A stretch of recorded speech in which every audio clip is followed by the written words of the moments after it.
Okay, what's up everybody? Welcome back to Unparalleled Universe for another action figure review, and today we're taking a look at the brand new McFarlane Toys Mortal Kombat Sub-Zero. And I'll admit, I'm not the biggest fan of Mortal Kombat. I do like it, I'm familiar with it, it was really big when I was a kid, and it's kind of stuck around all these years, so, you know, that's definitely respectable. But the big reason why I bought this figure is because I'm really interested in what McFarlane Toys is doing, and I don't really get too much of an opportunity to check out their figures because I'm not very familiar with a lot of the properties that they deal with. Like, I don't know anything about Borderlands, I don't know anything about Fortnite or My Hero Academia. I know I need to check that out, but you know, as of right now, I haven't checked it out. The figures look nice, but I can't get myself to buy them. In this case, at least I like Sub-Zero and I'm familiar with Mortal Kombat, so I felt like this was a good point to jump in. But anyways, let's get into it, starting with the packaging. It's a very small box. It looks a lot like the other McFarlane Toys figure boxes, and it does look good. You're able to see the figure, you can see the accessories that he comes with. We have some artwork here. It looks like it's just a shot of the toy, or like a digital version of the toy. Down here it says Sub-Zero, up here it says Mortal Kombat.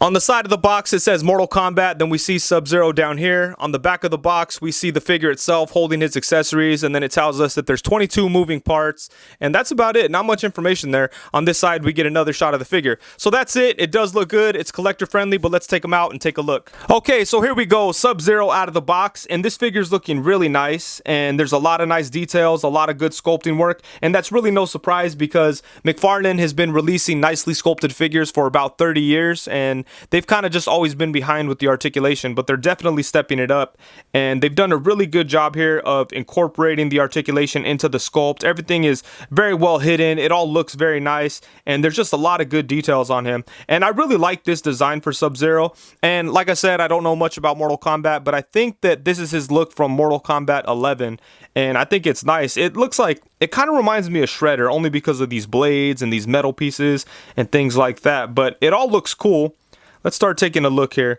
So starting off with the face, I do like this face sculpt a lot. I like the way the mask looks. It has kind of like the holes right there, I guess, so he could breathe. That looks really cool. And he doesn't have like a round head. He has this like weird thing up top here, but it looks cool. There's a lot going on with this look here. And you could definitely see the scar on the eye there. And his eyes look a little weird. It's hard to see right here on camera, but they kind of look cross-eyed or something. There was two of these in the store where I picked this up, which was GameStop, by the way. There was two of them. The other one had really bad eyes. And the eyes on this one are okay, but I feel like they could have been a little bit better. Honestly, I wish they were just blue. I think that would have been awesome. But yeah, let's take a look here. Look at that. There's a lot of stuff going on. Look at all these blades and things that he has on here. And these things cannot be removed. They're sculpted in place. So that's kind of weird, you know. It would have been nice if these things could have come out. Same thing back here. This knife thing is stuck inside the sheath there. It's all sculpted together. It really looks good, but it would have been cool if those things were removable. And then for the skirt tunic thing, there's a lot of nice details in here too. Check out like the emblem here on the hip. And there's some more going on in the back here. But I really like what they did here because they cut it in spots where, you know, it really doesn't get in the way of the articulation. And obviously we'll look at that a little bit more later. But yeah, I like the way they did that, and it doesn't look ugly at all. And then here's this, which is like a tied up piece of cloth or something. But yeah, that looks nice too. It's all very well sculpted. Look at all the details on there. The whole figure has really nice details on him. You got some lines on these pieces here. The skin tone is kind of, you know, plain. It's just one color, but with everything else going on, you really don't notice, you know. And yeah, just check it out. He's a good looking figure. Look at the blade here on his bicep, the little armor piece on his forearm. You've got some like buckles and some straps right here on the forearm.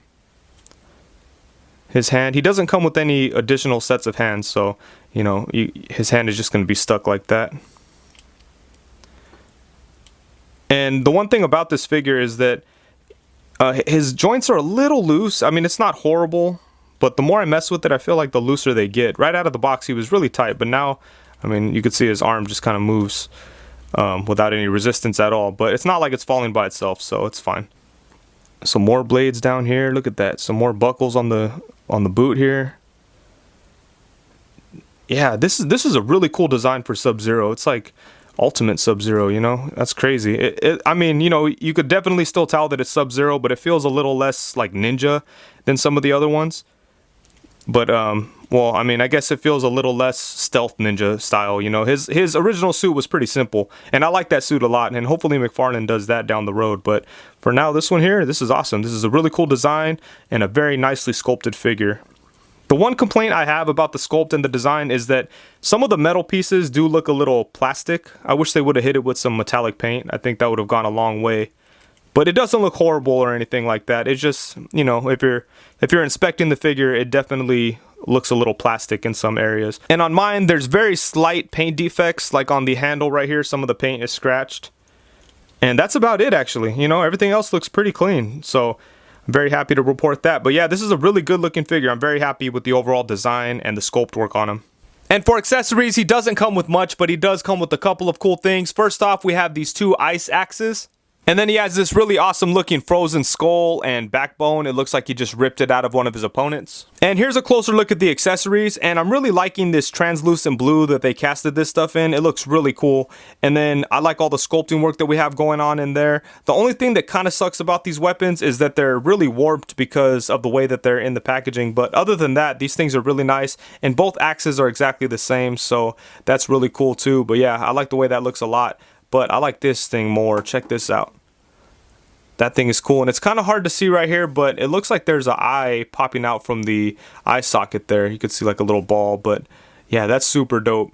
And then I like how, you know, you have all the vertebrae going down here, but right here closer to the neck, they have like less stuff going on, so that's where you could actually grip onto it with the figure, so that's awesome. But yeah, I really like the color of these things. And then he does come with this little stand, which is nice. It's very small. It says Mortal Kombat, and then it has a peg that you could stick the figure on. And it's actually really tight, but it holds on to the figure fairly well. So this thing comes in handy because sometimes this figure is kind of hard to stand up because of the ankle joints, and we'll take a look at those in just a minute here.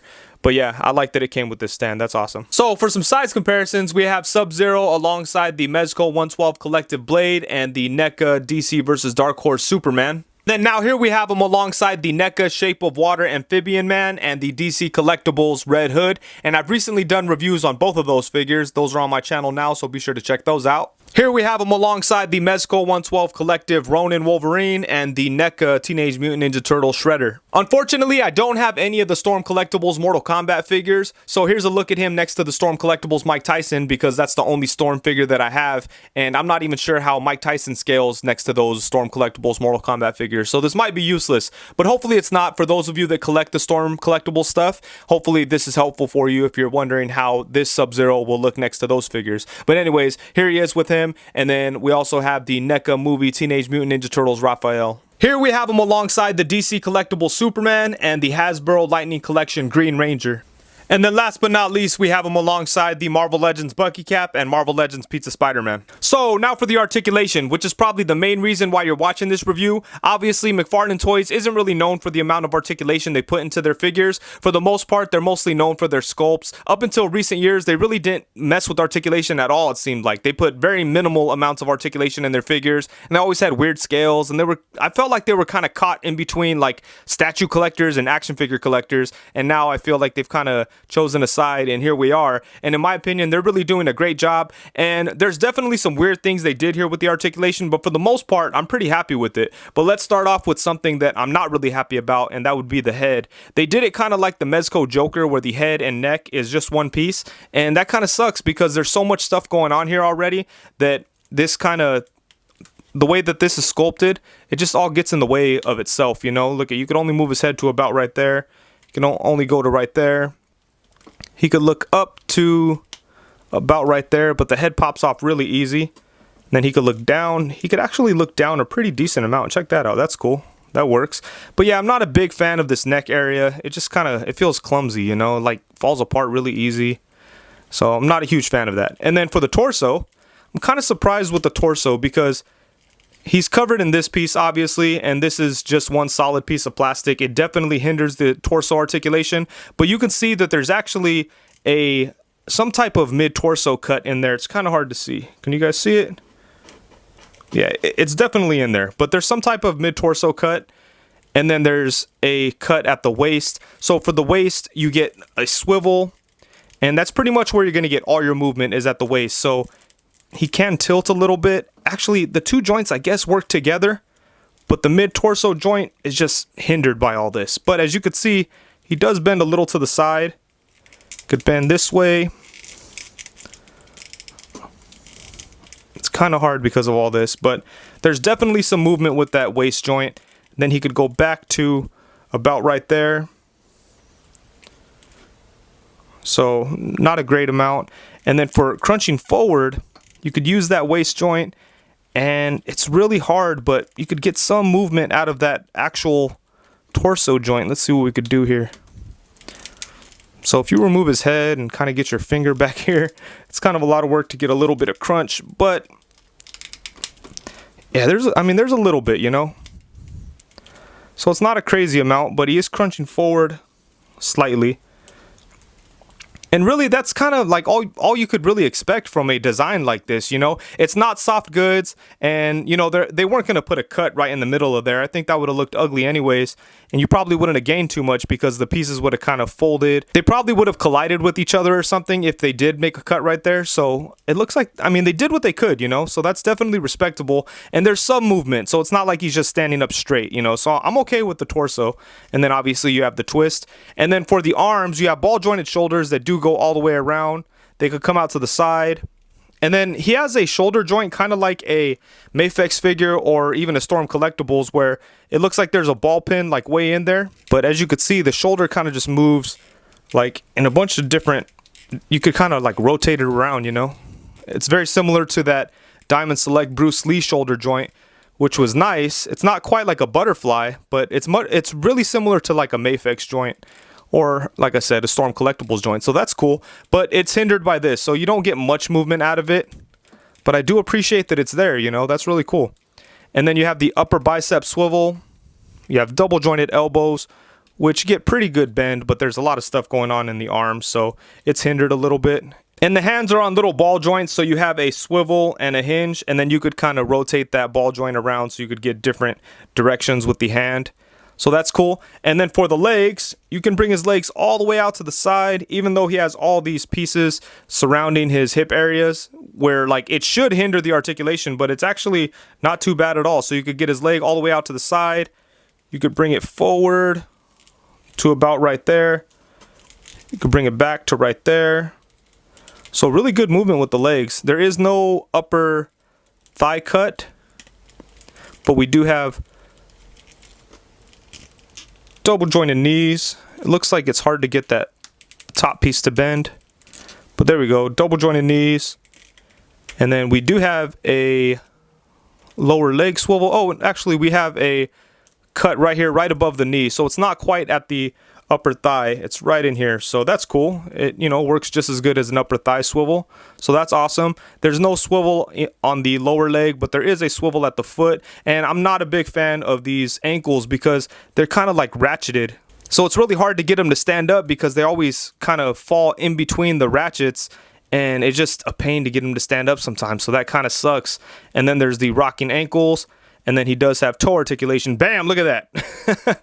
So yeah, that's it. It's a pretty good amount of articulation, especially for a McFarlane figure. I definitely respect the fact that they're stepping up their articulation, and it's just really good. You know, it's not a crazy amount, but I think it's enough for Sub-Zero. Obviously, it's not going to be as good as like Storm Collectibles or an import figure or anything like that, but for a $25 figure, man, I'm pretty happy with the articulation on this guy. Okay, guys, so overall, I like this figure a lot. I think McFarlane Toys did a really good job with it. I'm a big fan of all the sculpted details. All the armor pieces look really cool. I like all the knives inside of the belts and everything. The figure looks really, really nice, and they definitely killed it with the sculpt and the overall design. The only big flaws I see when it comes to that stuff is the eye area, because it looks like his eye is a little crooked, and that was the case on both of the figures that I saw in the store. Both of their eyes were kind of bad, so you definitely want to look out for that. And for the accessories, I wish it would have came with a little bit more, mainly extra hands, but I do really like the stuff that he did come with. I think those ice axes look really nice, and I really like that skull and vertebrae thing. That thing is cool, but I think it would have went a long way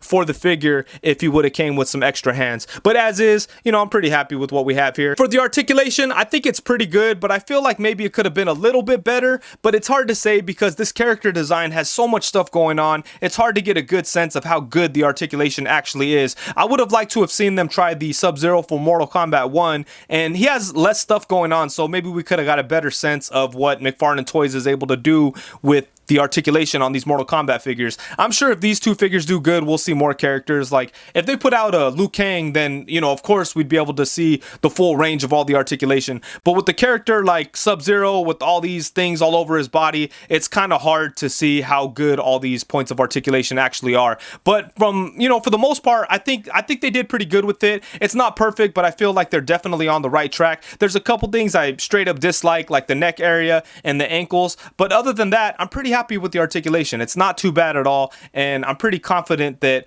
McFarlane Toys is going to do really good with the DC license next year, especially seeing how good this figure came out. So I'm pretty optimistic when it comes to McFarlane Toys and articulation and just action figures in this scale in general. I think they're doing some really good stuff. I really hope they start doing more properties that I'm a fan of, because I want to buy their figures, but I just don't care enough about the things that they're doing, I want them to continue doing those things because I know people really love those properties, but I wish they could do some more stuff that I was into. I would love to see them do some like Spawn figures or Savage Dragon or something like that, Obviously, McFarlane Toys is closely tied with Image Comics, and there's so many good Image Comics like characters. They could go crazy. Like how awesome would like an Invincible figure be with this kind of articulation, or Saga? I would love Saga figures. They have a lot of stuff to pull from, but they choose to do like anime and things like that, and that's cool because obviously there's lots of fans of those things, and they deserve awesome figures too. But hopefully they do some stuff that I'm into. But anyways, enough rambling. I like the figure. I think it's a good buy. And one more thing, Storm Collectibles is obviously, they're gonna make better figures. They're in a different league. They cost a lot more money. But if you're someone like me that doesn't want to pay that much for Mortal Kombat figures, I think that this is a really good option. This figure cost me $25, and I'm completely happy with it, to be honest with you. So there it is. But anyways, I think that's it. Thank you so much for watching. Please be sure to like, comment, subscribe, and all that good stuff. And for those of you that are interested, I do still have the Odious head sculpt available. There's a link in the description below. And right now I'm doing something kind of special where I'm doing this War Paint variant, and you can only buy this guy for the next 2 days. At Friday at 11:59 p.m. I'll be done taking orders for these. I'll take the listing down and you won't be able to buy it. So if you want your war painted version of Odious, go ahead and check the link out in the description below. Shout out to Casting Cave for killing the sculpt on this head sculpt. And that's it. Thank you so much for watching. Peace.